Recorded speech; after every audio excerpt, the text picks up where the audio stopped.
अस्सलाम वालेकुम। मैं तुहाडा लकी भाई अपनी जाति चैनल तो तुहाडे नाल गल कर रहा।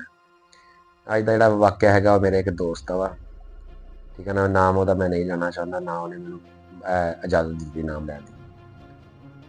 मेरा दोस्त ਉਹਦੀ शादी हो गई नवीं नवीं ਤੇ ਉਹਦੀ ਬੇਗਮ शादी तो बाद आ गई घर ਦੇ ਵਿੱਚ, ठीक है ना।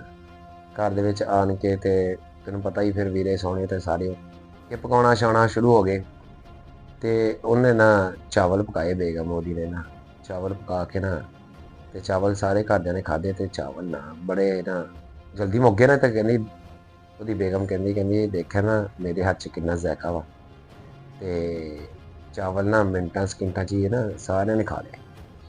ਅੱਛਾ, ਥੋੜਾ ਅਰਸਾ ਗੁਜ਼ਰਿਆ ਤੇ ਯਾਨੀ ਕਿ ਤੁਹਾਨੂੰ ਪਤਾ ਹੀ ਆ ਕਿ ਘਰ ਦੇ ਵਿੱਚ ਚਾਵਲ ਥੋੜੇ ਦਿਨਾਂ ਬਾਅਦ ਪੱਕ ਹੀ ਜਾਂਦੇ। ਥੋੜੇ ਅਰਸਾ ਪੱਕਿਆ ਫਿਰ ਚਾਵਲ ਉਹਨੇ ਪਕਾਏ।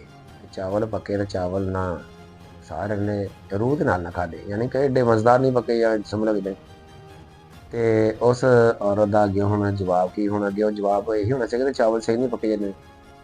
ਉਹਦਾ ਜਵਾਬ ਅੱਗਿਓਂ ਆਇਆ ਕਿ ਨਾ ਦੇਖਿਆ ਨਾ ਮੇਰੇ ਹੱਥ 'ਚ ਕਿੰਨੀ ਬਰਕਤ ਆ ਤੇ ਵੇਲਾ ਬਰਕਤ ਪੈ ਗਈ ਤੇ ਚਾਵਲ ਬਚ ਗਏ। ਯਾਰ ਮੈਂ ਇਸ ਗੱਲ ਦਾ ਉਸ ਬੰਦੇ ਨੇ ਮੈਨੂੰ ਦੱਸਿਆ ਤੇ ਦੋਸਤ ਸਾਡਾ ਸੀ ਉਹਨੇ ਦੱਸਿਆ ਤੇ ਸਾਡਾ ਨਾ ਹਾਸਾ ਨਾ ਬੰਦ ਹੋ ਗਿਆ ਸਾਰਿਆਂ ਦਾ। ਨਾ ਦੋਸਤਾਂ ਵਿੱਚ ਉਹਨੇ ਦੱਸਿਆ ਕਿ ਯਾਰ ਇੱਦਾਂ ਕਦੀ ਹੋਇਆ ਕਿਸੇ ਨਾਲ? ਅਸੀਂ ਨਹੀਂ। ਉਹ ਕਹਿੰਦਾ ਮੇਰੇ ਨਾਲ ਫਿਰ ਇੱਦਾਂ ਹੋਇਆ।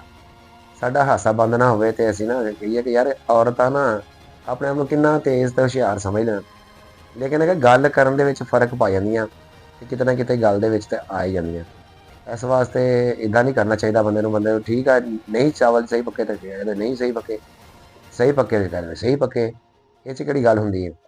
ਬਾਕੀ ਇਹ ਹੈ ਕਿ ਉਸ ਭਾਈ ਨੂੰ ਸਮਝ ਤਾਂ ਲੱਗ ਗਈ ਹੋਣੀ ਕਿਹਦਾ ਹੁਣ ਵਾਕਿਆ ਵਾ ਤੇ ਪਤਾ ਤਾਂ ਉਹਨਾਂ ਨੂੰ ਲੱਗ ਹੀ ਗਿਆ ਵਾ।